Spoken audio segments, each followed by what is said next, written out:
Bonjour à tous, capsule vidéo pour vous présenter la façon d'équilibrer une équation d'oxydoréduction. Alors nous allons prendre par exemple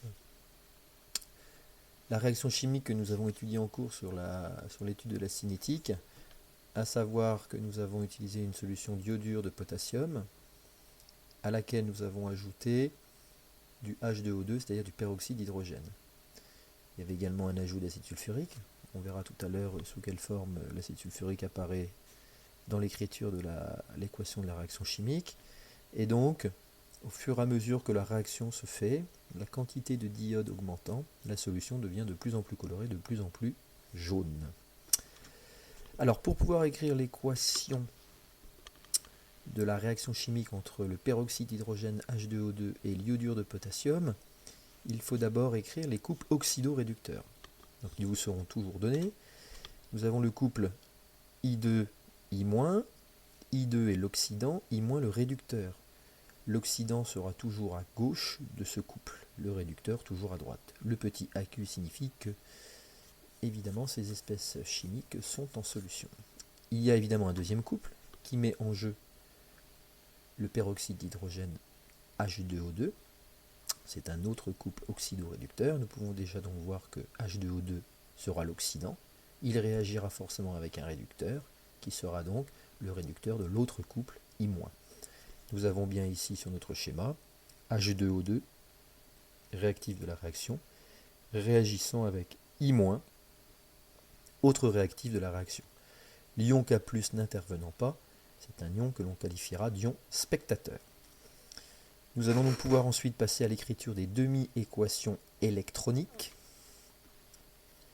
en faisant attention à bien placer du côté des réactifs l'espèce chimique se trouvant entre guillemets dans le pot au départ, à savoir l'espèce I-. I- est le réducteur du couple I2, I- et se transformera donc lors de la réaction chimique en composé I2 d'iode, qui donnera la couleur jaunâtre à notre mélange réactionnel. Alors comment est-ce qu'on équilibre une demi-équation électronique? On commence tout d'abord par équilibrer le nombre de noyaux de chaque espèce apparaissant dans la demi-équation. Ici, nous avons deux noyaux de iode, d'atomes d'iode. Ici, un seul noyau de iode, l'ion iodure.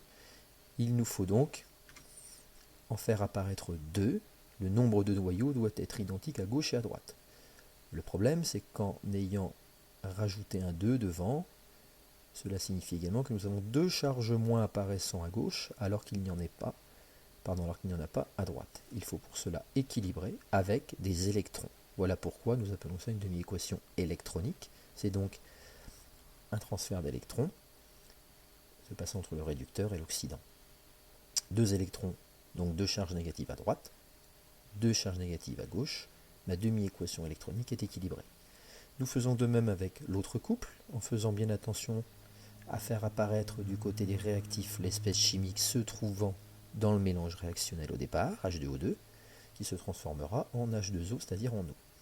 Même principe, vérifions que le nombre de noyaux de chacune des espèces chimiques présentes est le même. Deux noyaux d'hydrogène à gauche, deux noyaux d'hydrogène à droite, c'est équilibré. Deux noyaux d'oxygène à gauche, un seul à droite. Il nous faut donc en avoir deux.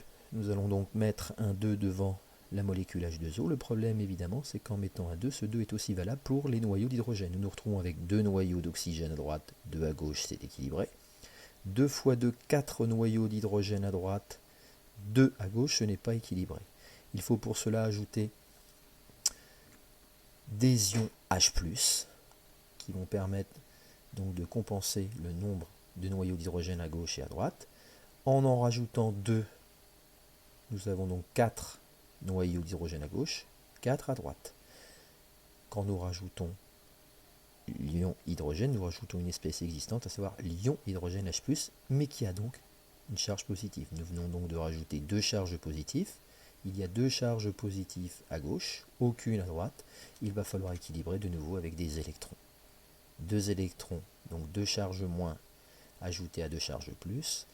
Les charges se compensent, il n'y a donc plus de charge à gauche, pas à droite. Cette demi-équation électronique est équilibrée. Lorsque le nombre d'électrons est le même dans la première demi-équation, et est le même dans la deuxième demi-équation, nous pouvons alors ajouter membre à membre,